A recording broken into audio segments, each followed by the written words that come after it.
Good afternoon, everyone. Good afternoon. Under the leadership of President Donald J. Trump, the rogue Iranian terrorist regime is being absolutely crushed. 47 years of tolerating and enabling the world's leading state sponsor of terrorism are over. Iran's murderous terrorist leaders are paying for their crimes against America, and they are paying in blood. Since 1979, the terrorist Iranian regime has actively and intentionally facilitated the killings of Americans. They chant death to America and fund other radical terrorists who attack our country and are seeking to destroy Western civilization itself. These terrorists seized our embassy and took 66 Americans hostage in Tehran. They slaughtered 241 U.S. service members with a truck bombing in Beirut. They killed and maimed hundreds of American service members in Iraq, and this is just a small fraction of their blood-soaked record. Prior leaders have been too weak and ineffective to address this threat. Some, like Barack Hussein Obama, even sent pallets of cash that ultimately financed this terrorist crusade against the United States and our people, while signing stupid and naive deals that put Iran on the path of developing nuclear bombs. After years of endless appeasement and empty statements from politicians on both sides of the political aisle in this town, President Trump is finally the man of action. President Trump is holding these monsters accountable and permanently extinguishing their nuclear ambitions. Future generations of Americans will look to this moment as the moment where the specter of a nuclear armed Iran ended. At the beginning of Operation Epic Fury, launched last weekend, President Trump laid out clear objectives to the American people on what the U.S. military seeks to accomplish through these major combat operations. Number one, destroy the regime's deadly ballistic missiles and completely raze their missile industry to the ground. Number two, annihilate the Iranian regime's navy. And so far, we have destroyed more than 20 Iranian ships, including their top submarine last night, using a torpedo for the first time since World War II. There is not a single Iranian ship underway in the Arabian Gulf, Strait of Hormuz, or the Gulf of Oman. Number three, Operation Epic Fury will ensure the regime's terrorist proxies in the region can no longer destabilize the region or the free world and attack our armed forces. And thus far, Iran's proxies are hardly putting up a fight. Number four, this mission will guarantee that Iran can never obtain a nuclear weapon. It's safe to say that thus far, Operation Epic Fury has been a resounding success. American forces have struck more than 2,000 targets, destroying hundreds and hundreds of ballistic missiles, launchers, and drones. As the Department of War said this morning, we expect to have complete and total dominance over Iranian airspace in the coming hours, clearing the skies for our brave warriors to continue achieving these noble and long sought-after objectives. There's been a lot of misreporting and intellectual dishonesty from the American media on why President Trump decided to launch this operation. So let me remind you, Operation Midnight Hammer, which took place last June, obliterated Iran's 3 major nuclear sites. Yet the terrorist Iranian regime has remained fully committed to rebuilding its nuclear program. How do we know this? Because Iran has pursued this path of war and violence despite President Trump dispatching 2 of his top and most trusted negotiators to engage in exhaustive and good faith negotiations to try and reach a deal. And the world knows this president's preference is always peace and diplomacy first. Look no further than the 8 additional global conflicts he has ended in the past year as proof. Unfortunately, the terrorist Iranian regime refused to negotiate in good faith. They chose this path of violence and destruction, and they are reaping the consequences of their horrible decision. The regime did what they always have done. They lied, they delayed, they tried to string the United States of America along. They wanted to buy themselves time to continue building ballistic missiles and other deadly weaponry that could harm our U.S. personnel and troops in the region, and to continue aggressively pursuing their unacceptable nuclear ambitions. U.S. negotiators offered to lift crippling sanctions on Iran and even provide nuclear fuel to Iran at no cost to support a civil nuclear power program. They additionally had the opportunity to accept U.S. support as an investor in potential projects to develop peaceful nuclear energy together under a mutually agreed upon framework. Yet in response, Iran would have to forfeit their enrichment capacity once and for all. But Iran rejected. They accepted none of these generous and unprecedented offers by the United States. Simply put, they refused to say yes to peace. And their refusal made clear that their number one priority was building a nuclear weapon with which to threaten the United States of America. Again, the country they have been chanting death to for nearly 5 decades. Let me state this again clearly. Iran rejected the path of peace because the terrorists in charge of this regime wanted to build nuclear weapons to use against Americans and our allies. President Trump made the determination, a courageous determination and decision, that the path the United States was on with Iran had only one outcome: massive death and destruction at the hands of a nuclear-armed terroristic regime. That path of death and destruction and threats against the American people have ended with Operation Epic Fury. Operation Epic Fury has forged a new path that will better ensure the security of the United States and our people. The terrorists made a bet that President Trump would be like many of his predecessors, that he would just talk and he would refuse to enforce his clear red lines. But that has proven to be a catastrophic error in judgment. When President Trump makes a threat, and I have reiterated that threat many times from this podium to all of you over the past year, President Trump does not bluff. The president's words are backed up by the mightiest warriors in the world who possess the most sophisticated capabilities this world has ever known. 49 and counting of the most senior Iranian regime leaders, including the supreme leader, have already been wiped off the face of the earth. Make no mistake, killing these brutal terrorists is good for America and makes the world a much safer place. I want to also extend our prayers and condolences to the families of the 6 U.S. military service members who have been lost in Operation Epic Fury. These heroes represent the very best among us. They laid down their lives in defense of our country, and we will never forget their legacy or their sacrifice. As the president said, we grieve for these American patriots and their families as we continue the righteous mission for which they gave their lives. President Trump intends to attend the dignified transfer of these American heroes to stand in grief alongside their families. I understand the Department of War is working on scheduling this transfer, and we will provide updates at the appropriate time. Finally, the Trump administration is also doing everything within our power to protect Americans in harm's way.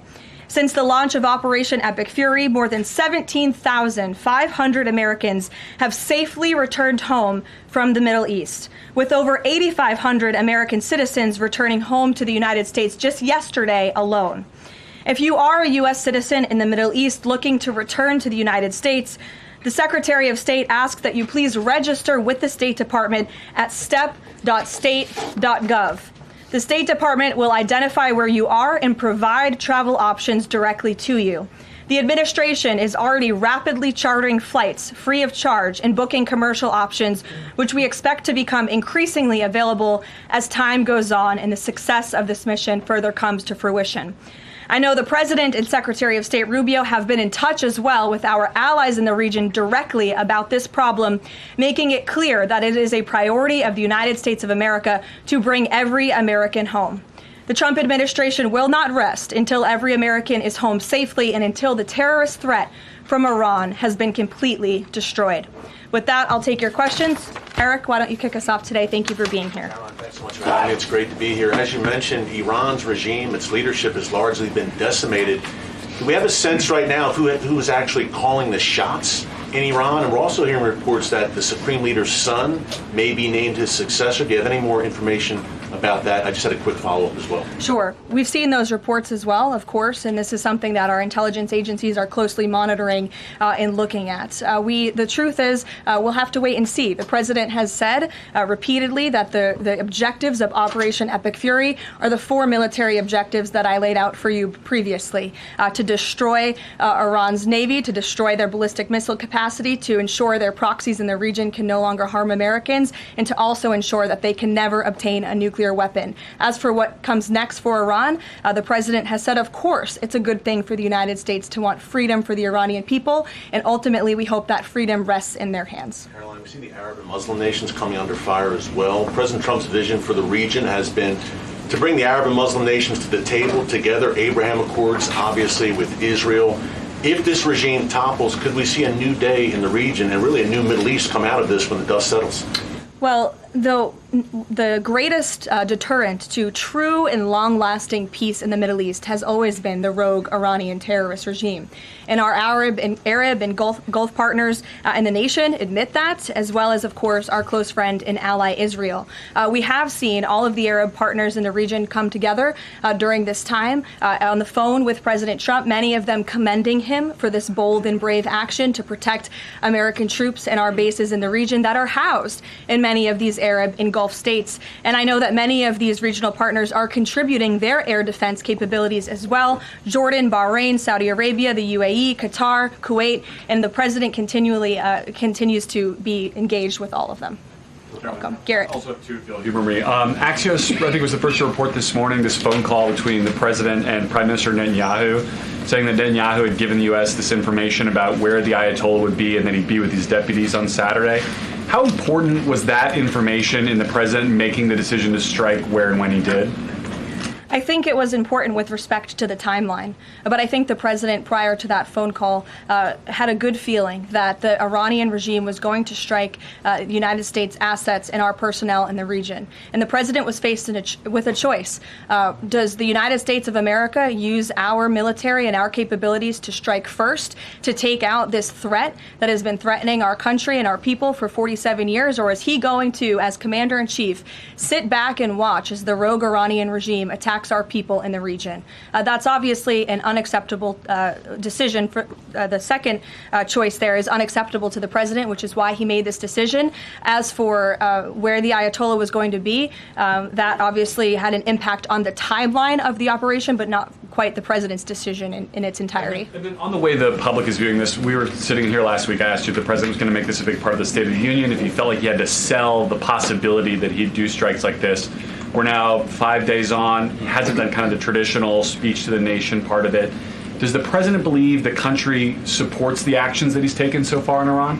I think he does, and I think the president knows the country is smart enough to read past many of the fake news headlines produced by people in this room that this action was unjustifiable. Again, this is a rogue terrorist regime that has been threatening the United States, our allies, and our people for 47 years. And the American people are smart enough to know that. And they've also been smart enough to listen to the president himself, not just over the past year in this second term, but during his first term as president, and also for the past 40 years of his life. This is a president who has been remarkably consistent on this issue, that Iran can never obtain a nuclear weapon.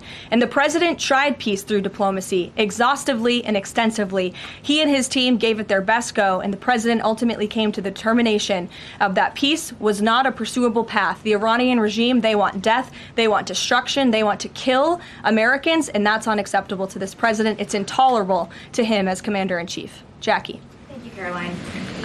Obviously seen the update from the State Department on the 17,500 Americans that have already come back, including some 8,000 just yesterday.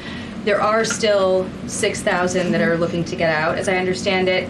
And just in the context of what you just told Garrett about the president's decision on a timeline, if he had decided to do this strike before receiving, the specific intelligence about the meeting on Saturday, should there have been more done in advance of the strikes to try to get those Americans in the region resources and information to get home before day 3 of the war? There was many signs put out by the State Department, and I wish that everyone in this room would report on them. The Secretary of State issued level 4 travel advisories dating back to January for many of these countries in the region. On January 14th, the U.S. mission to Saudi Arabia advised personnel and Americans to exercise increased caution and limit non-essential travel to any military installations. On February 11th, the U.S. Department of State Consular Affairs shared a list of countries with level 4 do not travel advisories. You can't be much more clear than that. Do not travel to these following countries. On February 23rd, the U.S. Embassy in Lebanon ordered non-emergency government personnel and family members to leave Lebanon due to safety risks, and we helped them do that. On March 2nd, the State Department urged U.S. citizens to depart Lebanon immediately. With respect to Iran, on February 27th, the Secretary designated Iran as a state of sponsor of wrongful detention and stated no American should travel to Iran for any reason. And again, on February 27th, the U.S. ambassador to Israel warned Americans to leave Iran, and they provided travel advisory alerts through the U.S. Embassy in Jerusalem. So the State Department was all hands on deck on advising extreme caution and do not travel alerts to Americans in the region. With respect to the Americans who are still in the region now, again, the State Department is asking that they register at the website so they can directly identify you, and we are actively and rapidly working to charter flights. There is some commercial flights that are taking off intermittently from these countries, and we plan to get Americans on board as quickly as possible, again, free of charge to them. And we have some additional measures that I think will be announced in the coming days. Again, I can also reiterate from the President's perspective, this is something he's brought up directly with our allies and partners in the region, that we expect their help in getting Americans home, and we will do that, and we will not rest until every single American is returned home safely. Thank you. And then one follow-up just on how people might be experiencing this at home. With respect to the economy and the cost of oil spiking, is there a need to start those Navy escorts in the Strait of Hormuz now to sort of blunt the impact to people? And also, because Spain is a member of the EU, does that at all put a wrinkle in the President's plan for a trade embargo with them? With respect to Spain, I think they heard the President's message yesterday loud and clear. And it's my understanding over the past several hours they've agreed to cooperate with the U.S. military. And so I know that the U.S. military is coordinating with their counterparts in Spain. But the President expects all of our European allies, of course, to cooperate in this long sought after mission, not just for the United States, but also for Europe, to crush the rogue Iranian regime that, again, not only threatens America, but also threatens our European allies as well. With respect to oil prices and the economy here at home, of course, this is something that Secretary Bessent, Secretary Wright, the National Economic Council of Energy, that is led by Secretary Burgum, has been long working on and well in advance. Yesterday, President Trump announced the U.S. Development Finance Corporation will provide political risk insurance at a very reasonable price for crude carriers and cargo ships operating in and around the Gulf. And as you pointed out, Jackie, the President said if necessary and when appropriate, the U.S. Navy will begin escorting tankers through the Strait of Hormuz. I think it speaks to why this action was so necessary, that ultimately the energy industry is going to benefit from the President's actions with respect to Iran, because Iran will no longer be controlling the Strait of Hormuz and restricting the free flow of energy, which, as you all know, controls 20% of the world's global oil supply. Sure. Thanks, Karoline. The President said yesterday there wasn't time to make evacuation plans because this all happened so quickly. Given how critical the President has been of the chaotic evacuation from Afghanistan by the last administration 5 years ago, why wasn't there more of a focus on evacuation plans from the Middle East that could have been at least put in place, ready to go before the strikes this weekend? Again, I just laid out for you that there have been plans in place and that the State Department has been very clear to the American people traveling within this region not to travel to these regions. We gave notices to leave immediately the countries where these Americans were within. And unlike the previous administration, we actually have a number. We actually have identified the number of people in the region who have requested help. We are in direct contact and engagement with them. And you have to keep in mind, there's a few thousand people who have requested assistance to come home in comparison to the millions who we understand are in the region.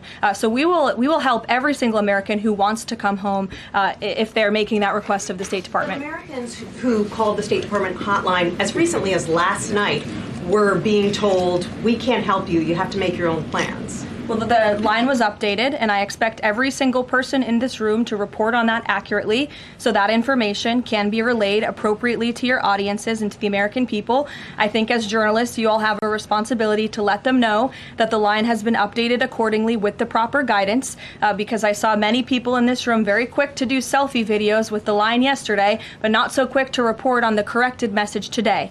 So that is something the administration quickly worked to address, and we have fixed that problem. However, we're also pointing to people to the website, again, to register so that we know exactly where you are. So when there are commercial flights moving into that area, when there are chartered flights moving into that area, we can get Americans on planes as quickly as Do you possible. have any details on how many charter flights have been able to get out of the region so far with Americans on board? I don't have an exact count for you, but I know that we're working on chartering many flights. As soon as we were doing it yesterday, we're doing it again today.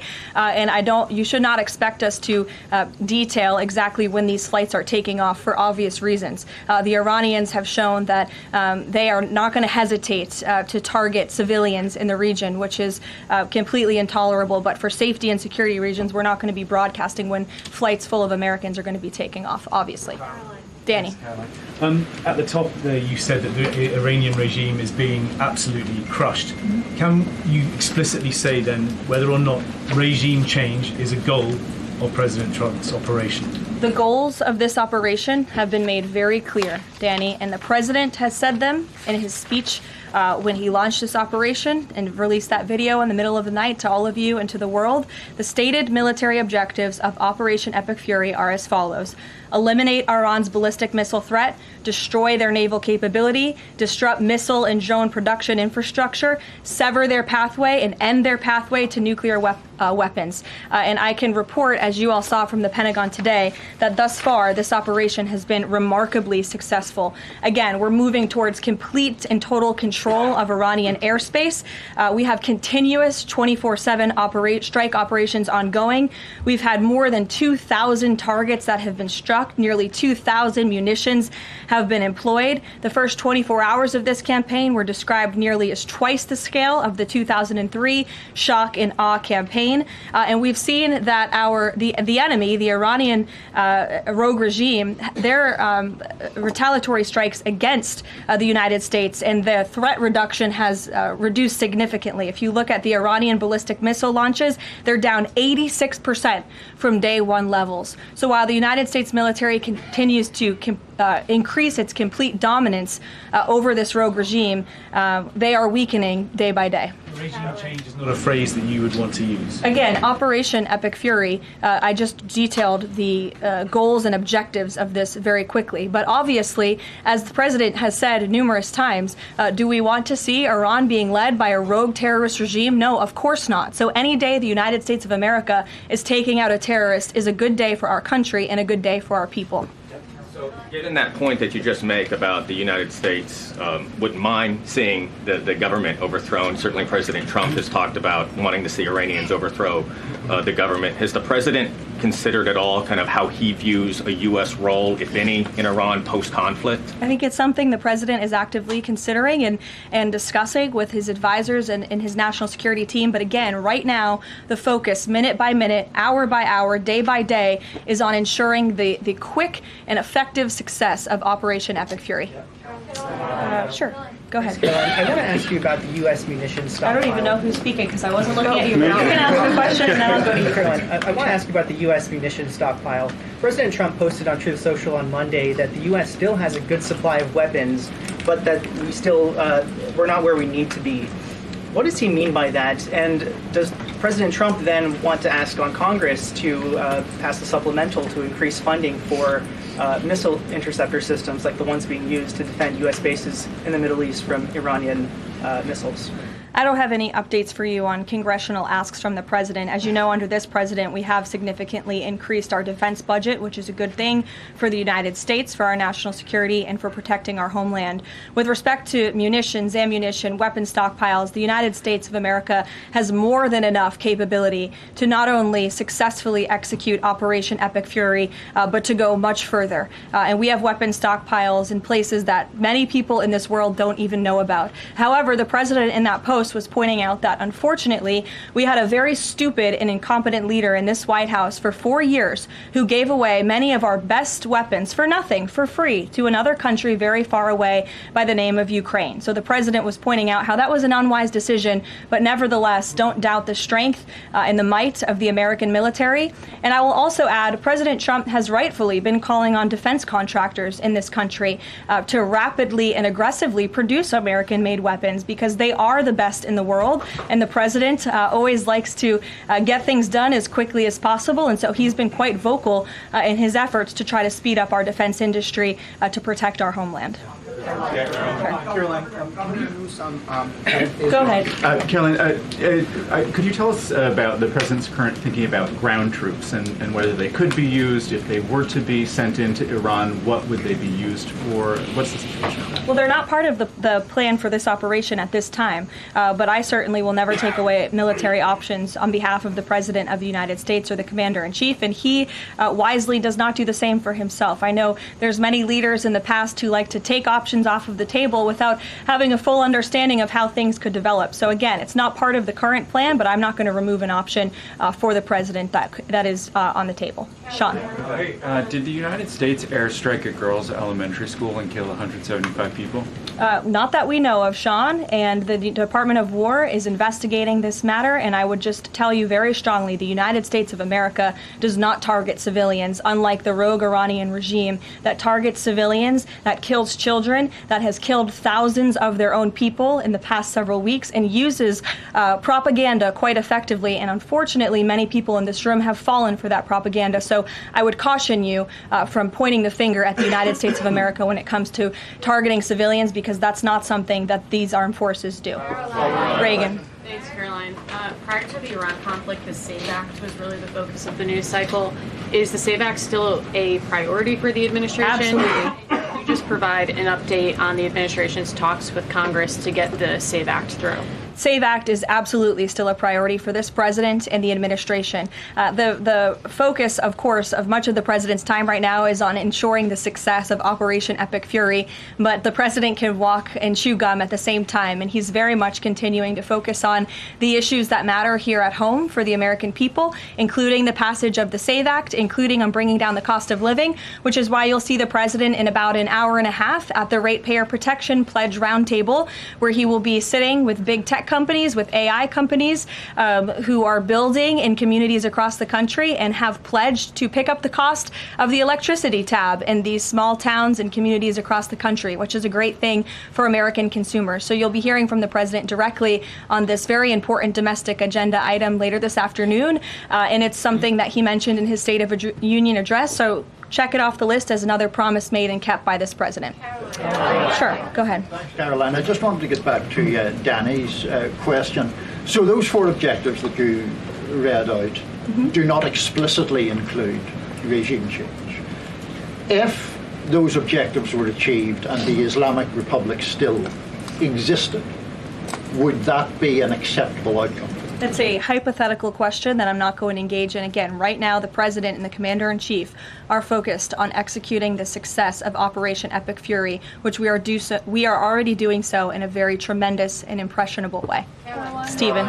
Thank you, Caroline. 2 questions. The Trump administration reportedly is considering arming Kurdish forces in the hopes of inspiring a popular uprising in Iran. Can you comment on that report?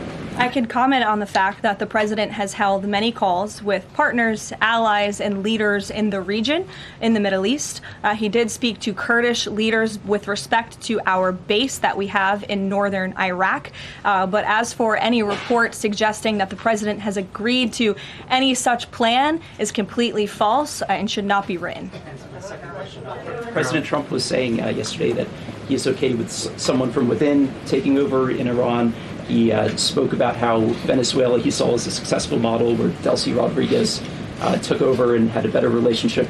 Iran's President Pezeshkian, he took office in 2024 as a relative reformer. He's part of a 3-man council now replacing the supreme leader.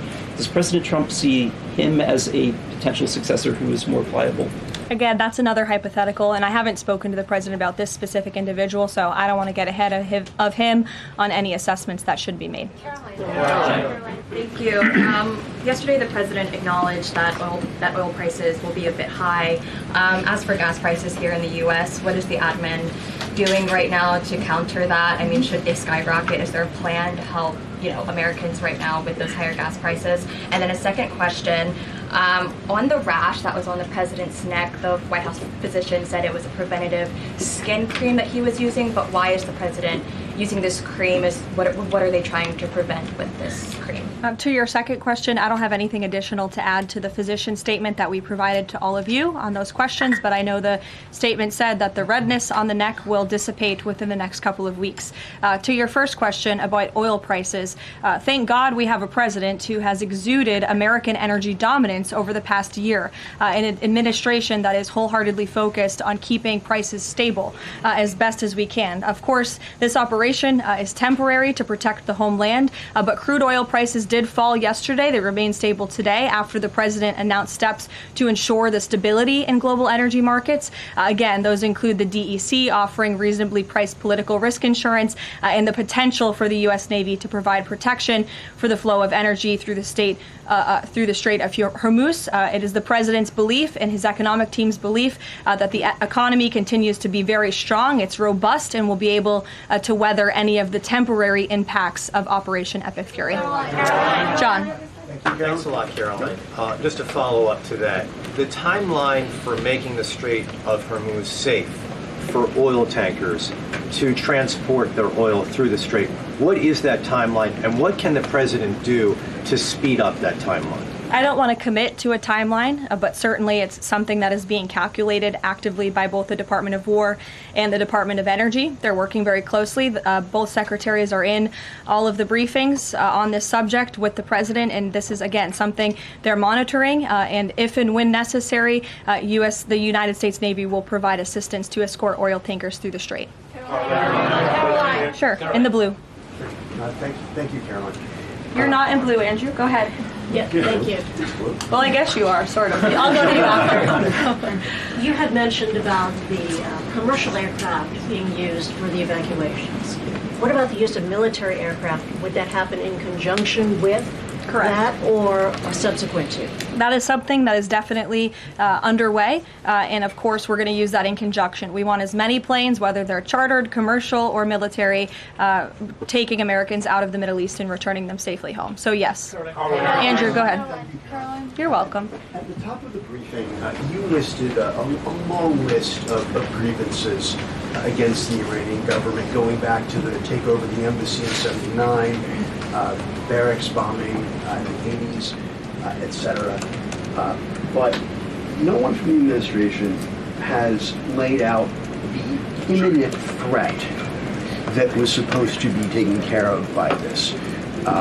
And the rationales offered by, say, Secretary Rubio, the president's national security advisor, said that the threat was retaliation against American interests from Iran after Israeli strikes. The president says it was his own feeling that Iran was going to attack.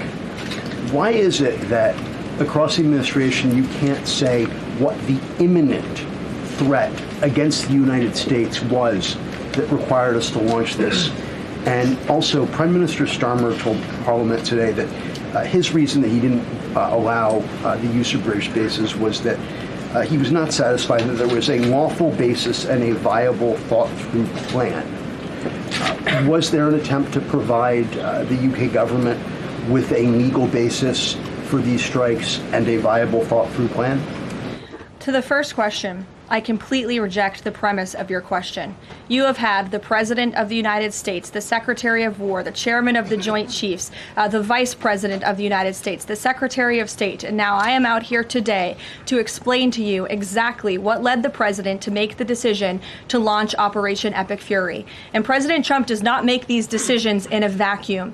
This decision to launch this operation was based on a cumulative effect of various direct threats that Iran posed posed to the United States of America, and the president's feeling based on fact that Iran does pose an imminent and direct threat to the United States of America, based on the fact that they are the world's leading state sponsor of terrorism, based on the fact that they were rapidly and aggressively building up their ballistic missile program to give themselves immunity within their country alongside their navy, so that inside their country they could continue to create nuclear weapons and nuclear bombs, which would of course pose a risk to Americans in the region and even Americans one day here at home. And then another point on this is the president found that through these extensive, exhaustive, failed negotiations with Iran, that they were hell-bent on death and destruction. So again, the president was not going to be just another president on a very long list who sat back and stood by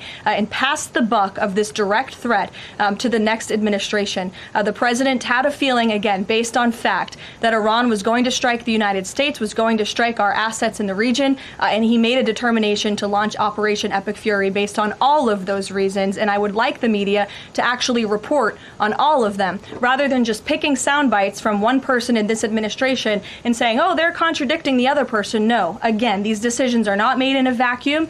They are made by the president's feeling that Iran was going to strike the United States and our assets in the region, and he was not going to sit back and watch that happen. The determination was made that the president was going to strike first alongside Israel, and that has obviously been proven to be the right decision and an effective one at that. Libby, go ahead. Thank you, Caroline. A two-part question for you here. First, has the president spoken with the family members of those U.S. service members that were killed? Second, given what you've outlined throughout this entire briefing, I mean, the United States has sunk a bunch of Navy ships. We've hit all of these targets. What can Americans expect the goal to be moving forward now that the U.S. has accomplished all of this? What is victory, given we've even taken out Iran's supreme leader? That was an explicit goal. Again, victory will be determined by the commander-in-chief once the goals and the objectives that we have repeatedly laid out are fully realized. Again, we just, in the next few hours, will be achieving that dominance over the skies, which means the United States military will be raining missiles and weapons down on Iran to hit these specific targets that have been identified as crucial to take out by the Department of War. Caroline. John. Thank you so much, Caroline. Has the U.S. posture changed in regard to a nuclear North Korea, given the latest strikes on Iran and the fact that the stated goal is to make sure that Iran is not a nuclear country? I don't have any change in position with respect to North Korea today. Thank you. A quick follow-up. There's been reports that Ali Khamenei's son has been elected as the next supreme leader. Does the administration think that he is a part of the same regime as his father? Would they like people in the country to rise up and get him out of power? There's reports he's been elected, or that he's assuming to be elected. One of the likely options. Pardon me, what was that? That he's one of the likely options, or that he has been elected. Okay, yeah. So we'll wait to confirm until someone actually is elected. Caitlin. You just mentioned that the president is going to attend the dignified transfer for these families. Given what Secretary Hegseth said this morning, is it the position of this administration that the press should not prominently cover the deaths of U.S. service members? No, it's the position of this administration that the press in this room and the press across the country should accurately report on the success of Operation Epic Fury and the damage it is doing to the rogue Iranian regime that has threatened the lives of every single American in this room. If the Iranian regime had their choice, they would kill every single person in this room. And so we can all be very grateful that we have an administration and that we have men and women in our armed forces who are willing to sacrifice their own lives for the rest of us in this room and for every American across the country and for every troop that is based in the Middle East. That's what these... Secretary Hegseth was complaining that it was front page news about these 6 service members who were killed. That's not what the Secretary said, Caitlin, and that's not what the Secretary meant, and you know it. You know you are being disingenuous. There is not... We've never had a Secretary of Defense who cares more... Drones get through or tragic things happen, it's front page news. I get it, the press only wants to make the president look bad. Yeah, as you know, we cover the deaths of U.S. service members under every president. The press does only want to make the president look bad. That's a fact. Especially you. No, listen to me. Especially you and especially CNN. And the Secretary of Defense cares deeply about our war fighters and our men and women in uniform. He travels all across this country to meet with them, to connect with them, and your network has hardly ever probably reported on that. You also had the chairman of the Joint Chiefs, Chairman Kane, who's a brave patriot, standing alongside the Secretary at the Pentagon this morning, again expressing his condolences to these families. And I just told you that the President of the United States will be attending their dignified transfer. So please, That's not making the president look bad. That's showcasing that. We expect you to cover that as you should. We expect you to cover that as you should, Caitlin. But you and your network know that you take every single thing this administration says and tries to use it to make the president look bad. That is an objectable fact. I don't think covering troop deaths is trying to make If you're trying to argue right now that CNN's overwhelming coverage is not negative of President Donald Trump, I think the American people would tend to agree, and your ratings would tend to disagree with that as well. Go ahead. Thank you so much. On the school strike, back to that for a minute. I understand that the U.S. does not target civilian infrastructure. That's what you said. Can you say that there's any evidence right now that it was not a U.S. strike? And then also, you didn't mention Israel in that. Is there any assessment about Israel's potential likely role in that, if at all? Again, the Department of War is currently investigating this matter, but again, I will reaffirm that the Department of War and the United States Armed Forces do not target civilians, as does the Iranian regime, who kill and execute their own people. Christian. On two separate issues, Caroline. First, what can you tell us about the military operation in Ecuador? And then secondly, is the president considering invoking the Defense Production Act to boost munition stockpiles while we are in this conflict? It's not something I've heard the president consider, but as you know, the president has been in pretty direct correspondence and public correspondence with defense contractors, asking them to aggressively speed up their manufacturing of American-made weapons, which again are the best in the world. With respect to Ecuador, I would point you back to the statement released by the U.S. Southern Command. On March 3rd, Ecuadorian and U.S. military forces launched operations against designated terrorist organizations. These operations are a powerful example of the commitment of partners in Latin America and the Caribbean to combat the scourge of narco-terrorism.